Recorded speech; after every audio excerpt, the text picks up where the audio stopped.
Who wants to be the next Italian wine ambassador? Join an exclusive network of 400 Italian wine ambassadors across 48 countries. Vinitaly International Academy is coming to Chicago on October 19th to 21st, and to Almaty, Kazakhstan from November 16th to 18th. Don't miss out. Register now at vinitaly.com.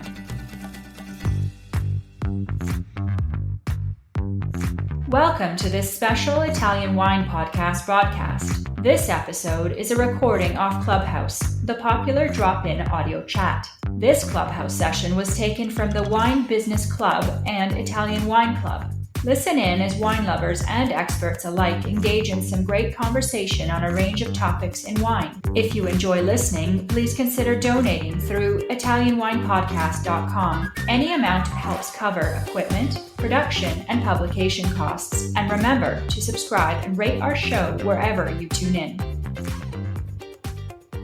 Everybody, welcome. This is, of course, called the Ambassadors Corner. We've been doing this for a long time now. And most of you know the drill, which is that one of our Italian wine ambassadors at large get to interview their favorite producer. And it's more like a fireside chat style where they kind of do the deep dive into the subject matter. Of course, that subject being Italian wine and Italian wine people. That's what we're specialized in. So, Barbara, why don't you tell our audience, for those of us who are less familiar with what you're up to and where are you? What are you doing? Because you're partly Pugliese, partly Californian. Yes. So I live part-time in Puglia and part-time here in Sonoma, where I am right now in California. I own a marketing company that helps wineries with a few initiatives, but really my focus is on helping wineries build their direct-to-consumer sales strategy, marketing strategy. And so it's exciting to do that in Italy, especially because this is such a growing part of the wine business for you guys. Okay. There's actually another Italian wine ambassador who's just moved to Puglia. I saw that. Yeah. I know Puglia is becoming like the Mecca of it is. Whatever. And you know, our guest that we're talking to today also is not originally from Puglia, but moved to Puglia. So yeah, it calls to people. Oh, really? Okay, so let's get on to today's show. So your guest today is Giancarlo Baldisserotto. He sounds very Italian. Yes, very Italian, absolutely. And how did you meet Giancarlo? So I met Giancarlo because, so I live in Puglia part of the time, in Ostuni, and two of my favorite restaurants there, I'm going to give them a quick shout out. They're Ristorante Portanova and Osteria Casa Ciaccia, and they're both run by the same incredible family. They're very tight-knit. It's a husband and wife and their two adult kids, and they just create the most beautiful atmosphere and fantastic food. But they've really taken my husband Dan and I under their wing and have introduced us to so many people around town and always made us feel like part of the family.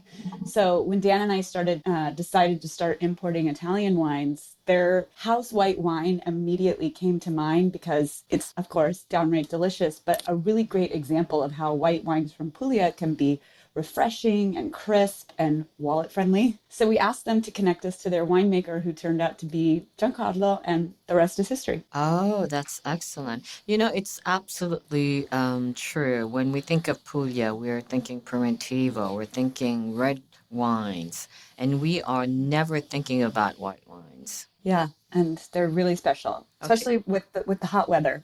Okay, so we're going to be demystifying the white Puglia wines. So listen, what are the learning objectives that we should expect from your call today? So I really want people to understand Giancarlo's story about moving to a new region of Italy and starting his own wine business. So not necessarily something that he was born into, but really started building it later in life. We'll talk about the current landscape of viticulture in Puglia. So what are some of the challenges and what are the bright spots? And then lastly, we're going to learn about Giancarlo's really robust DTC sales strategy. So we'll talk about some of the benefits of selling so much of your wine direct to consumer and also maybe what are some of the challenges of that. Okay, excellent. So I am going to leave the mic over to you. I'll be muting my mic and then I'll come back towards the end of the show. Yes, wonderful. Okay. Giancarlo, are you there? Ciao. Hello to everyone. Hi, Giancarlo. We're so happy to have you here. So I'm going to give you a little introduction first, and then we'll start talking. So I just want to say that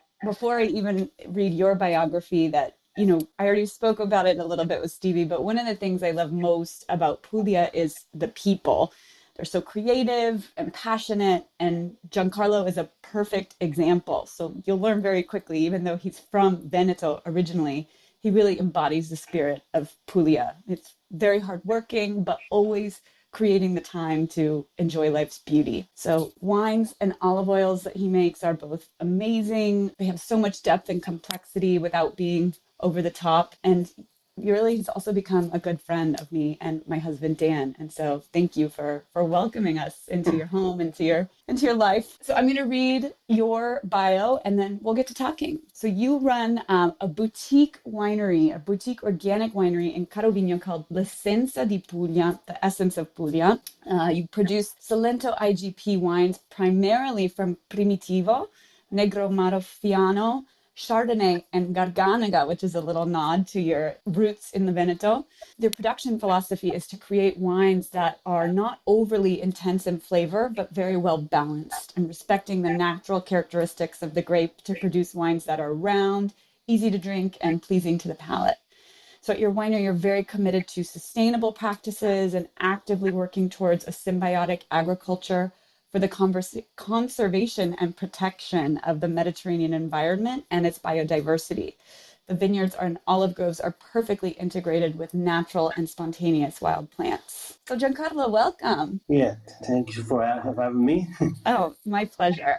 So we learned a little bit just now about your winery, but can you share some of your personal background with us? So tell us where you're from and what was your career before making wine and grape growing? Yeah, I'm growing up in Veneto, northern Italy, a region with a strong winemaking tradition. My grandfather owned a vineyard, and I spent my childhood helping him in the vineyard and making wine in a very natural and artisanal way.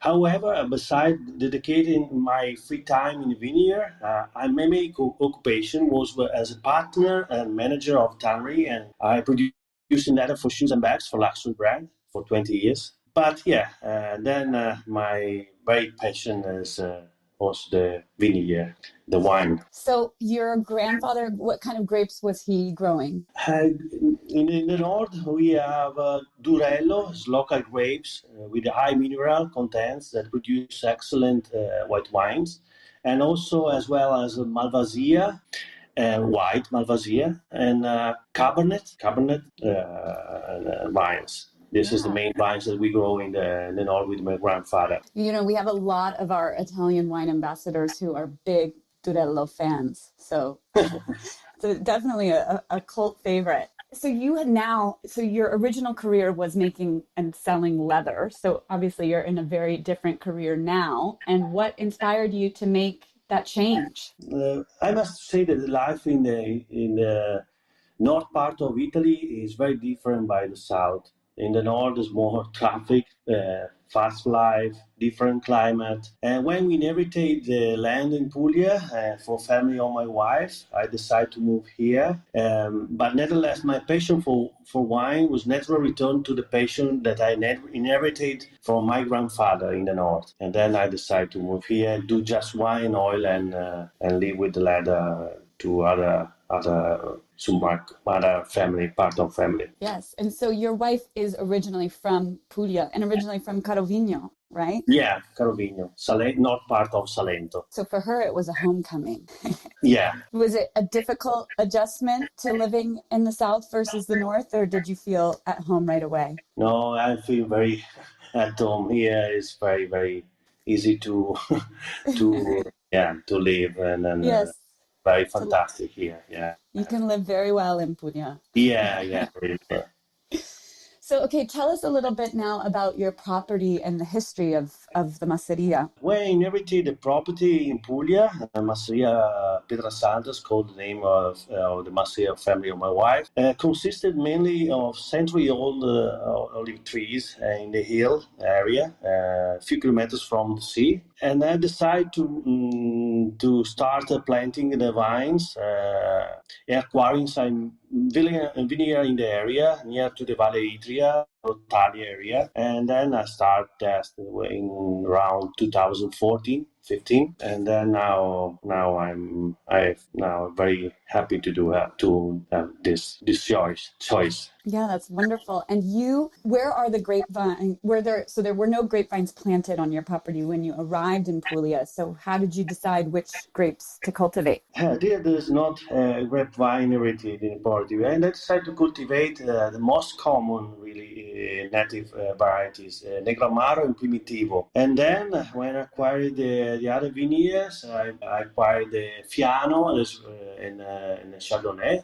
But also I planted a little bit part of Garganega. That reminds me my region from Veneto. And how do you compare the Garganega you grow to what grows in the Veneto? It's different soil here, different weather, then we have different results. But the Garganega is Garganega, so the minerality, the taste is a little bit different, but the variety is quite recognizable. Yes, I've had it, so I can agree. I agree with that statement very much.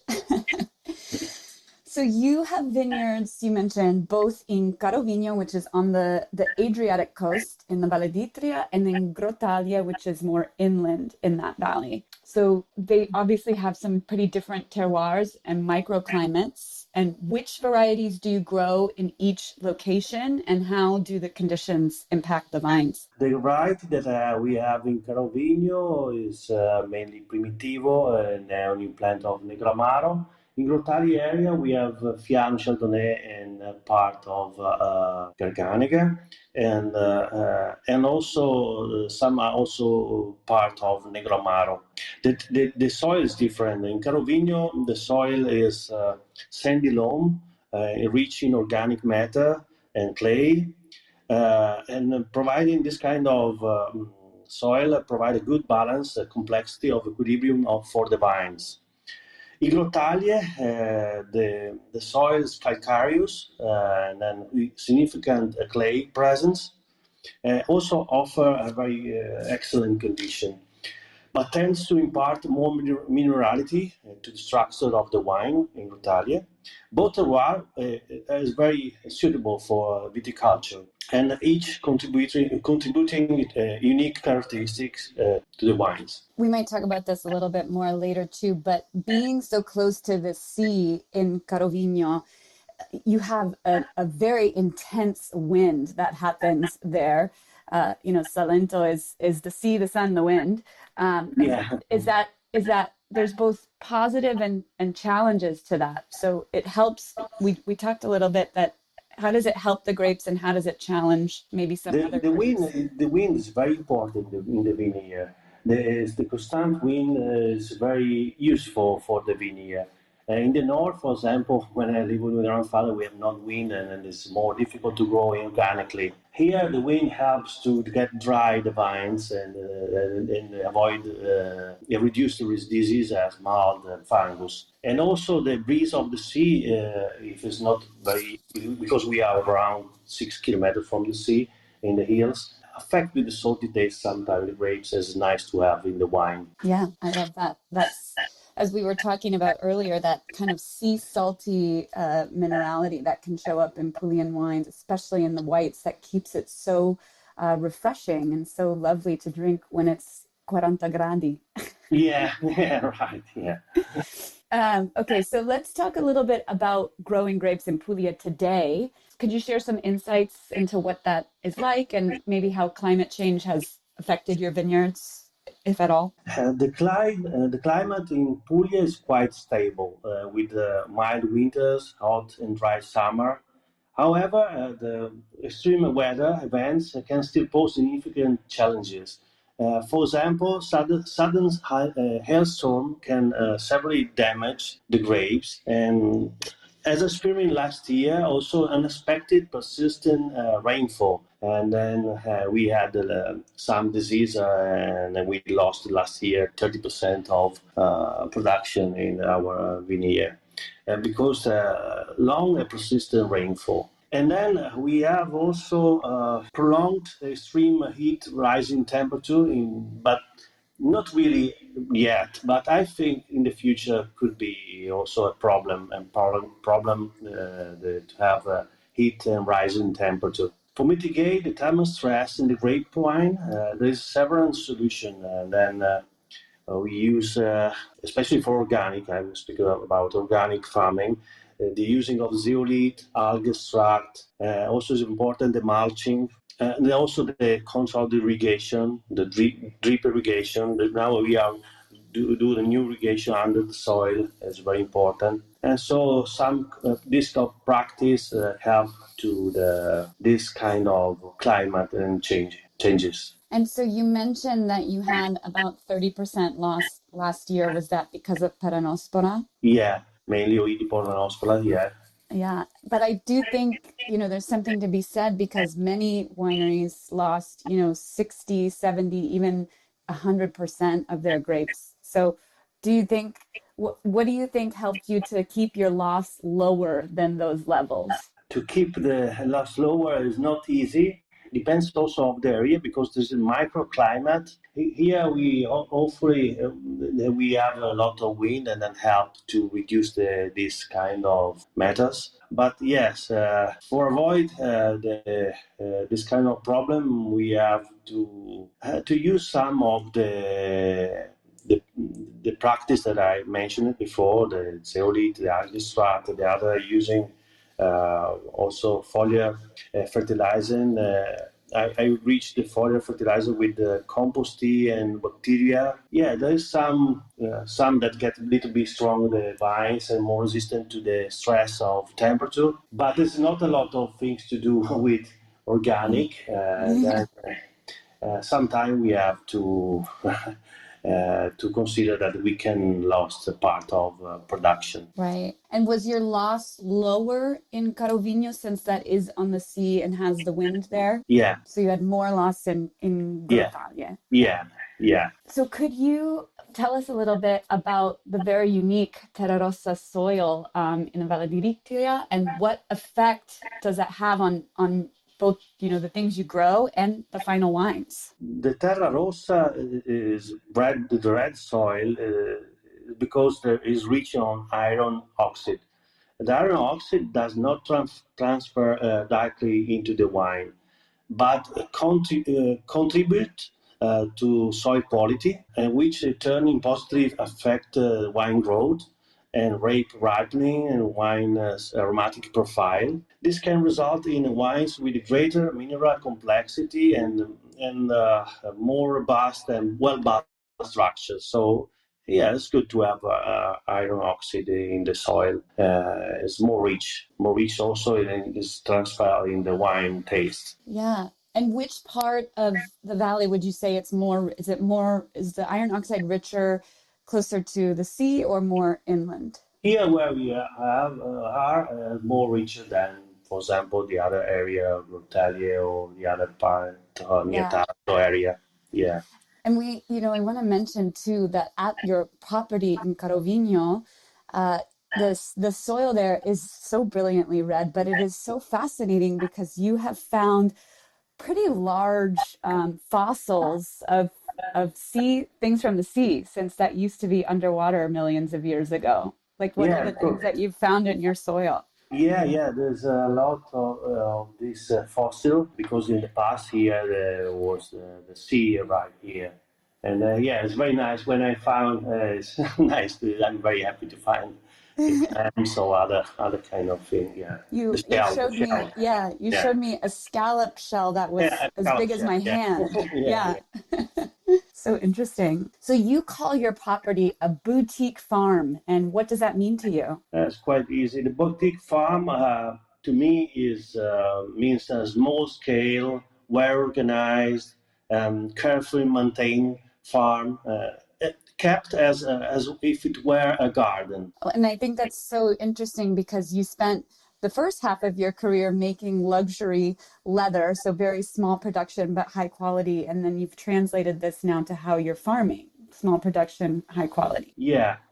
With the small production, it's more easy to manage the quality and then pay carefully all the details. And it's very important, the details in the farming, in the industry, everything what we do, the details is very important. Yes. So you also are a very strong advocate for biodiversity. So what steps have you taken to promote it, and what positive effects have you seen on your grapes and the other things growing on your farm? The biodiversity in the vineyard and also in the olive that is integrated with the Mediterranean Machi aromatic plants is very important. The presence of thyme, rosemary.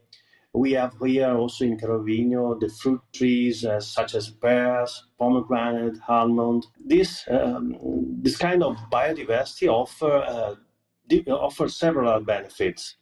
For example, during the winter, when the vineyard is leafless, beneficial insects can seek the refuge to the other part of species, such aromatic herbs like thyme, also in some kind of other trees, also in the olive trees. This diverse plant environment support natural pest control, improve the soil health, improve the pollination, increase the resilience, and creating a balanced and self-sustaining ecosystem. This is very important, the biodiversity, very, very important. And since you've planted grapes, since you've planted grapes on your property, have you seen the health of the other plants and crops that were already there increase? Yeah, it becomes over the year just one ecosystem work as a symbiotic system. I don't know if it's the right word, symbiotic. Yes, right, symbiotic. Yes. Yeah. So, aside from biodiversity, you also really prioritize sustainability and minimizing environmental impact. So what are some of the sustainable practices that you implement in both farming and wine production? To make a vineyard and olive grove also in Puglia more sustainable, there's different kind of things that we can do, and it's important the soil management. They use minimal tillage and cover crops. Yeah, tillage. Tillage, and also the efficient irrigation is very important for sustainability. Then, for example, collect the rainwater. That's what I'm doing now. It's very important to find some area to collect the rainwater. Then, as we mentioned before, the biodiversity. Incorporate the different kind of plants. Plants are more kind of variety. Also the energy, renewable energy. Sources. We have also certification. Part of project is called Alberami. This project aims to reducing the offsetting of CO2 emissions. Besides the commitment to the planting more trees, because it's very important also, as I told you, plant trees is important for the world, for CO2, for climate, for all. Plant is very, very important, planting trees. Yes. The Alberami guideline include also a series of sustainable agriculture practice as mowing instead of plowing, using pruning as mulch, utilizing green energy sources like solar panel, geothermal, and amongst the others, so on. So when they're having you plant more trees, and what kind of trees specifically, or just any trees? My core is vineyard and olive trees, and I plant other kind of varieties in order to grow better also the vineyard and also the olive. In the meantime, work well. We have, as I told you, pear, almond, but also Machi, Mediterranean Machi, Macchia Mediterranea. It's called lentisco in Italiano. It's also very important because distract the fly to the other insect. is very, very important, the maqui. And also the aromatic. I like the aromatic herbs, thyme, rosemary. Yeah. We plant with this kind of trees, yeah. Yeah. And I think that lends so much to some of the interesting complexity of Puglian wines, is that there is all of these other, really well-established crops all around that offer so much to the soil and beyond. Yeah.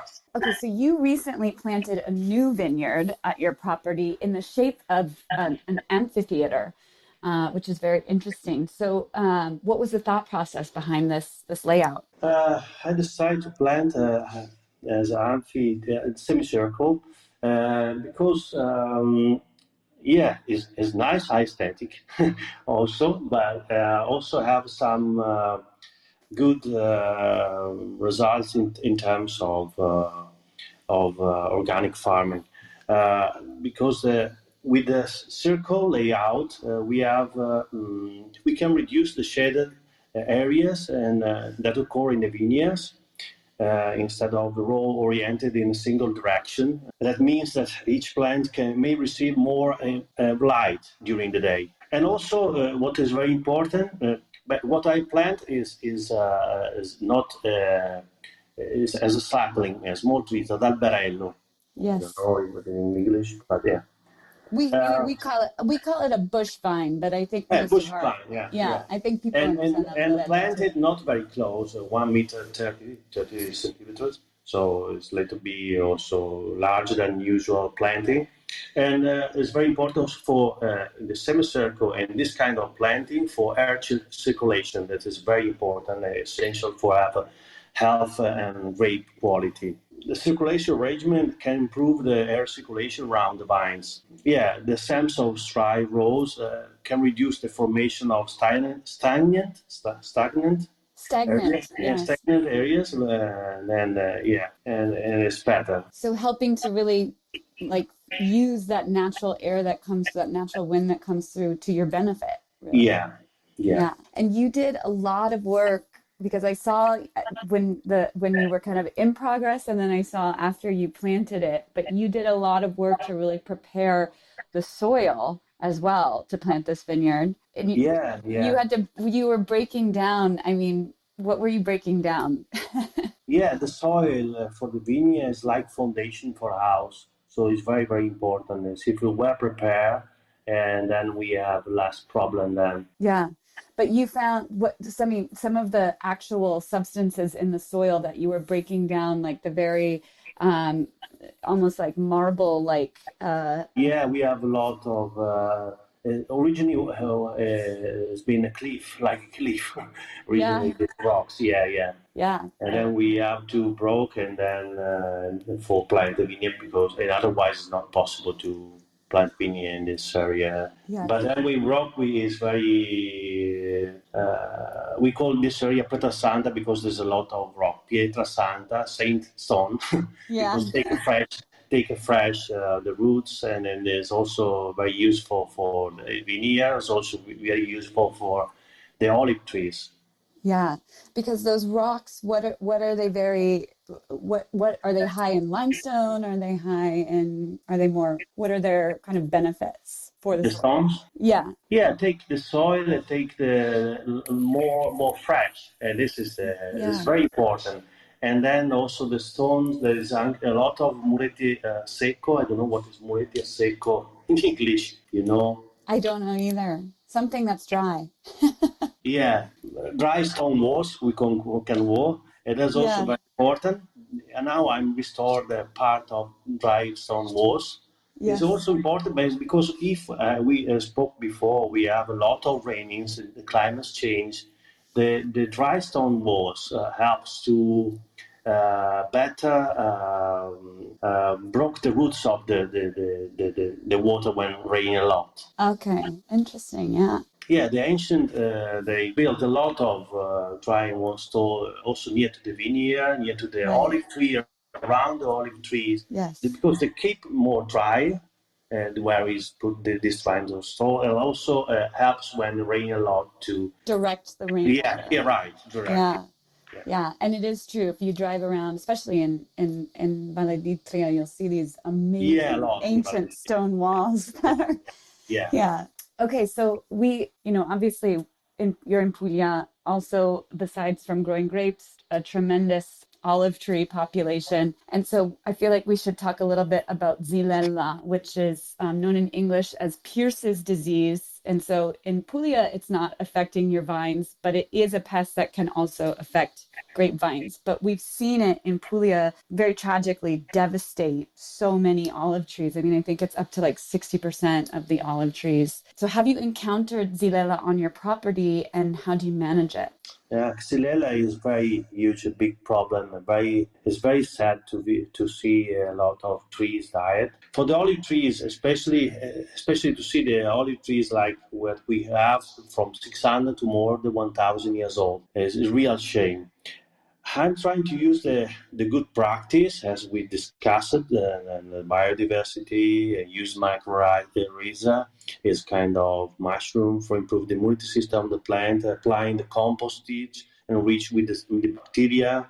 Yeah, in order to grow the more microbiome, good microbiome, biome, and there's not a solution, but indeed a solution has been found by the University of Pescara. It's based on silver-derived nanomolecule study for human treatments, but it worked well with Xylella. This is 5 years of study about that. But it needs to approve for industrial massive production and not yet ready for the market. Right. And so it's fortunate that it doesn't pass it's very unlikely that it'll pass from olive trees to grapevines, right? Yeah, the Xylella is difficult for Xylella to pass from olive trees to the vine because it's a different kind of variation.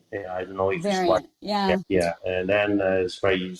I think it's not passed to the vines, but could affect the vines because Xylella is also a disease that can affect the vines. Yeah. But there's not the same that have the olive trees. It's different kind of variation. And you've been fortunate on your property. You haven't had entire trees die, right? No, yet, no. Till now, he is quite in good condition. We hope to save. We hope that not come worse, and then we see. We are very anxious to that this solution from University of Pescara can go to the market as soon as possible. Yeah, but also all of the work that you've been doing with all of the organic treatments and et cetera have, I think, been helping a lot because the difference of helping a lot. Yeah. There are some groves. It's like you said, it's so tragic, but there are some groves that have lost all of their trees completely. I mean, they're just completely brown and dead, and it's really tragic. Yeah. Okay, we're gonna in a moment here gonna switch to talking a little bit more about from farming to sales. But before we go to that, I want to ask, what is your favorite? Like, which grape do you enjoy growing the most and which one gives you the most kind of headache? Probably as normally it is more easy the reds, the Negramaro and Primitivo, especially Negramaro, grow very well, very easily here. And the white grapes is a little bit more difficult to grow, especially in organic way. But the result, is all very nice result, both, Yeah, absolutely. And what are some of the challenges for the whites? I mean, is it just because of the intense heat? Is the salt air a challenge? Yes, generally the white grape is more sensible. Well, I don't know. Sensitive. Sensitive to the climate change than the reds. But till now goes well. We'll see in the future what happens. Yeah, I mean, I haven't, in my experience in Puglia since, I've been going to Puglia since 2006, and I haven't really seen the alcohol change much, the alcohol levels in white wines. So you're still maintaining these like lower alcohol, very fresh, very bright. Yeah, it's very important to get, for me, for my also philosophy is to produce easy to drink wine with not too alcoholic. Sometimes it's not easy to keep the alcohol contents low because the weather, because the sun, we have a lot of sun. And then we have more also sometimes long period with the very hot period. And then, but it's possible, So how are you keeping the alcohols lower? Are you just picking earlier? Yeah, normally is the most important thing is the moment of harvest. The harvest little bit in advance, then leave some more leaves on the grapes, and also during the vinification. Just help me to every time to see what is better way. Okay, thank you for that. So we are going to shift now a little bit more to your sales, because your wine sales approach is really quite unique, and you primarily sell to private clients and direct to consumers, largely avoiding distributors. So could you share more about this strategy? The private clients is very important for us. The selling direct to consumer, of course, we have higher profitability, better control of the business, deeper connection with the market, and can be very advantageous for winery. You have direct selling to the private. But we have to say that additionally, amongst the private consumer, that is also important. My private consumer arrive mainly from private tasting that I made here. Some of the people that came for tasting also recommended our wines to some importer, the countries, and that's also the way that we meet the importers. Yeah, sometimes also the importers come for vacation here in Puglia, and then decide to have a tasting, and then decide to import my wine. So we find both through the consumer. Yeah. And if for anyone that's interested in California, my husband import Giancarlo's fantastic white wine. It's actually his Garganega made in Puglia. So if you want to check it out, I have a hookup for you. But what other countries do you export to? I work mainly with Sweden, Denmark, Holland, Belgium, and now we start with a very nice import in the United States. It's called Barbara. Yeah, so mostly Northern European countries. Yeah, North Europe countries mainly. Yeah. So you do, if I haven't made it clear yet, you do everything. You manage the farming, you do a lot of the farming yourself, you maintain the property, and you host guests for tastings. This is very challenging to do all of this. So how do you balance these responsibilities? It's not easy. I wake up very early in the morning, 5:30, so we do all this. But the first thing for do all these kind of things is to have patience for what I do. Even challenging tasks start to become easier when you have patience. Especially when we receive the feedback, positive feedback for our work, and then I work very. I have, of course, the worker that helped me to carry on the vineyard and the olive trees. I want to do something on myself, as especially the tasting, because the people want to meet who do produce the wine. I not want to delegate to other person this kind of communication is very important. The consumer, and then I want to that meet him. They meet me, and then have direct question to do. And it's very nice to meet the consumer. It's better for understand also how it's going the market. And here in Puglia, in the last year, we have people for all around the world. For came people from Tasmania, from Brazil, from Australia, New Zealand, North countries, of course, and then I meet a lot of different kind of people all over the world, and then I speak about the wine. I also learn more about the use of consuming of the wine and what is now the trendy wine in their countries. Yeah. So it's interesting because you get this kind of direct, you're gathering data directly yourself and then applying it, because your farming, your production is small enough that you can apply that kind of easily. Yeah, I'm very small, but I'm very yeah. But when you say very small, I didn't even ask you this, sorry, about how many bottles do you produce a year? I produce around 35,000 bottles per year. Okay, yes, very small. Yeah. And what so there's also involved though with hosting guests, with selling your wine direct to consumer, there's a lot of logistical pieces that you have to figure out. And is that part challenging? Like you have to figure out how to ship wine and how to put orders together. Was that easy for you to figure out, or is there some kind of learning curve with that? Yeah, it's not easy. The wine is quite different by the leather that I bought before, because the leather I can send everywhere without having any problem. But with the wine, you know also very well in the United States, because every state is different, Yeah. different law and different. And also when we ship the wine in the other countries, we have different kind of duties, different kind of VAT. And now in the last period, I am using a new software from the north, from Veneto. They also helped me to manage the logistic, and also the manage the fiscal aspect as duties Yeah. in the wine. That's good. Yeah, and it worked well. Yeah. Yeah, because that is definitely a challenge with selling direct, as every place you go has different taxes and you have to figure it out for yourself. Yeah, now this software can calculate instantly what is the VAT of the country of destination, the duties, and then sell. Except some countries, Saudi Arabia, other countries, Yeah, for food and the wine, but most of part of the world I manage with this kind of software.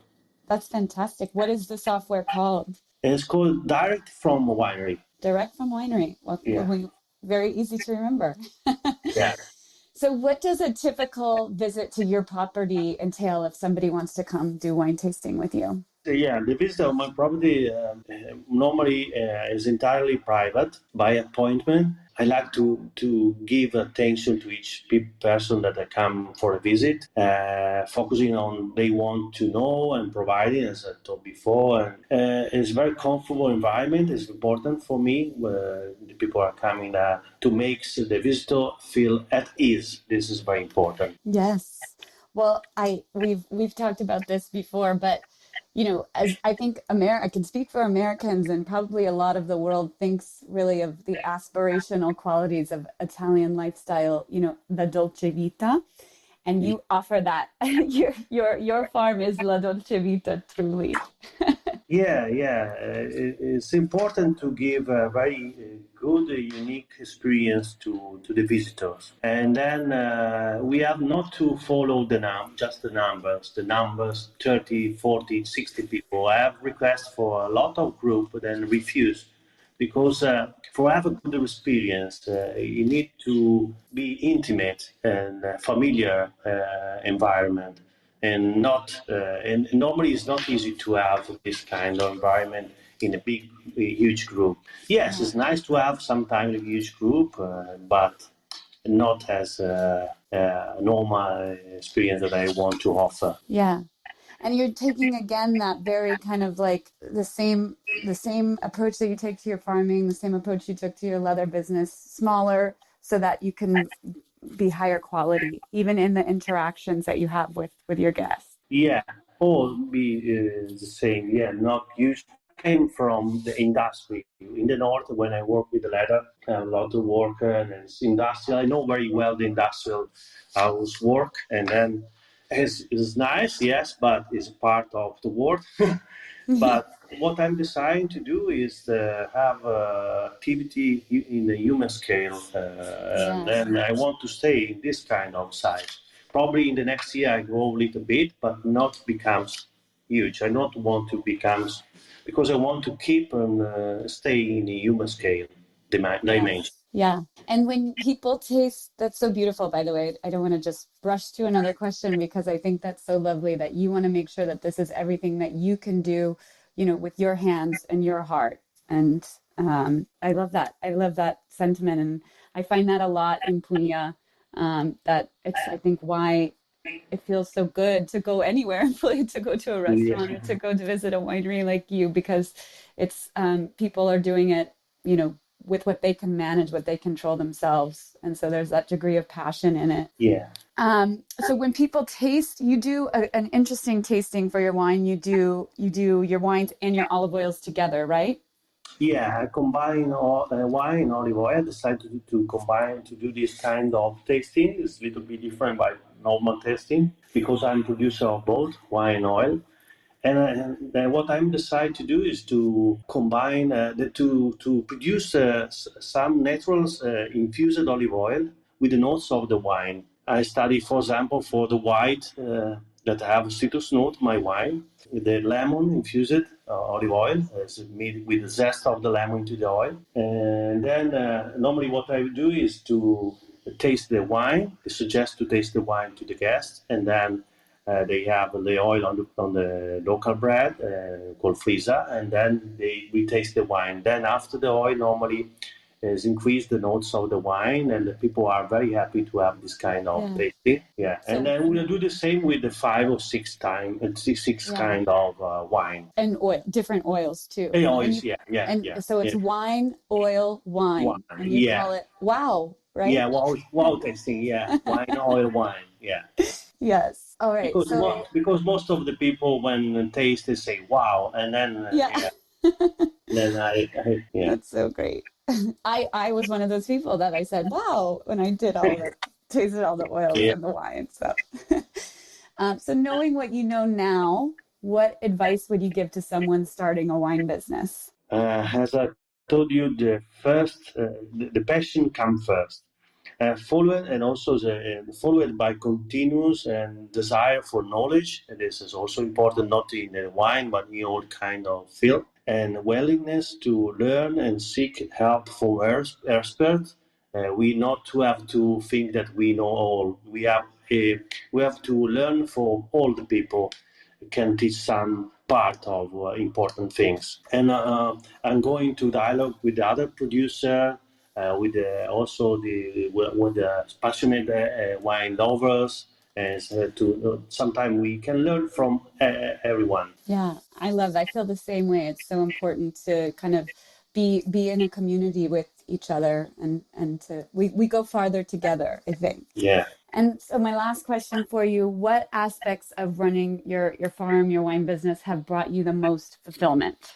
The greatest satisfaction is seeing the customer face light up when I taste my wine, feel happy and satisfied, especially when it's come from experienced consumers who understand all the hard work behind the glass that they are tasting.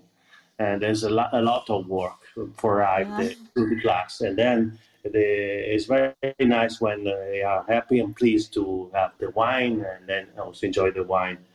It's incredibly rewarding to witness the genuine enjoyment and appreciation for what they are experiencing. This is my great satisfaction. Yes. Oh, well, I bet that many people come to you and enjoy the experience. So yeah, most of people are very, very happy. Fortunately, very 5-star reviews, and so I'm very happy. Great. Yeah. I think it's hard to be unhappy in Puglia, but especially at your property, it's very easy. You're right. Yeah, I'm very happy. Okay, those were all of my questions for you. Thank you so much for all of your thoughtful answers. Thank you for having me. Yeah. Oh, of course. I think absolutely. I think Steve's going to come back and maybe ask a couple more questions or. Thank you very much, Barbara and Giancarlo.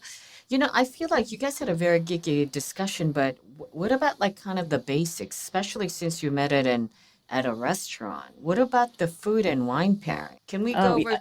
Food and wine pairing in Puglia? Yes. Like, let's go over just a few, especially Puglia, the white wines. You have been to Puglia? I've been to Puglia, yes. Yeah, as you know, there's a lot of very good food. Yeah, in all Italy we have very good dishes, but in Puglia there's a lot of also vegetables and is made in different ways. As an example, fava beans with puree, with wild chicoria, and I like to have with primitivo. There's bombetes meatballs from this area with negramaro. There's a lot of seafoods we can have with the All right. Let's play a game, okay? And Barbara and Giancarlo can both participate because Okay. we have 4 minutes. Okay, I'm going to say wine or a grape variety, and then you give me the first plate that comes to mind in terms of food and wine pairing. Ready? Okay. Okay. I'm ready. Verdecca. For me, crudo, just raw seafood. It is so flavorful in Puglia. You would think that it has something on it, but it doesn't. You would say we have the same. Okay, all right. Next. Also some kind, the seafood with Verdecca is perfect. Yeah, seafood is very generic, but okay. All right. Next is, of course, Negramaro. Negramaro with Parmigiano. Okay. For me, I would say Negro Amaro with stinco. So they make a lot of like Stinco, lamb shank or veal shank. Yeah. And it's just so. Also with What about Bombino Bianco? Bombino Bianco, some kind of cheeses could be. I think Bombino Bianco too has like some aromatic qualities to it, almost like a moscato, and so I like it too with also with seafood. But actually, I just had this at Giancarlo's home, but there was this beautiful like shrimp caper celery salad. And that was so nice. That would be so nice with the freshness, but also the floralness of Bombino. Nero di Troia. Yeah, could be also with fava beans puree. Yeah. Or we have to also mention orecchiette with cima di rapa. I think that is the most genius pasta I've ever had. Yeah, orecchiette cima di rapa is very nice. Yeah. Wow, you're like much more Puglian than Giancarlo is. That's for sure. Okay. And of course, lastly, finally, we cannot go home without saying something about Primitivo. Primitivo I had yesterday with a big steak. Steak, okay. You know, primitivo, it really depends because there's some primitivos that are almost chewy and a meal in themselves. And Giancarlo makes a primitivo that is very light and very kind of restrained. And you could also have that with the orecchiette or with the bombette, which is like this kind of involtini, this like rolled meat that is delicious. Okay. And lastly, what about what grains do the Puglians use to make rosé? There's different kind of Puglian grapes that you can use for rosé. I use Primitivo, but there's also very nice with Negramaro rosé. Also Susumaniello is a variety quite now popular in Puglia. Rosé of Susumaniello, yeah. Okay, so we have come to a close, and thank you very much. I'm going to wrap it up and close up the room. So thanks again, Barbara and Giancarlo, for joining us. Thank you, Giancarlo. Thank you. Okay. Listen to the Italian Wine Podcast wherever you get your podcasts. We're on SoundCloud, Apple Podcasts, Spotify, Himalaya FM, and more. Don't forget to subscribe and rate the show. If you enjoy listening, please consider donating through ItalianWinePodcast.com. Any amount helps cover equipment, production, and publication costs. Until next time, cin cin.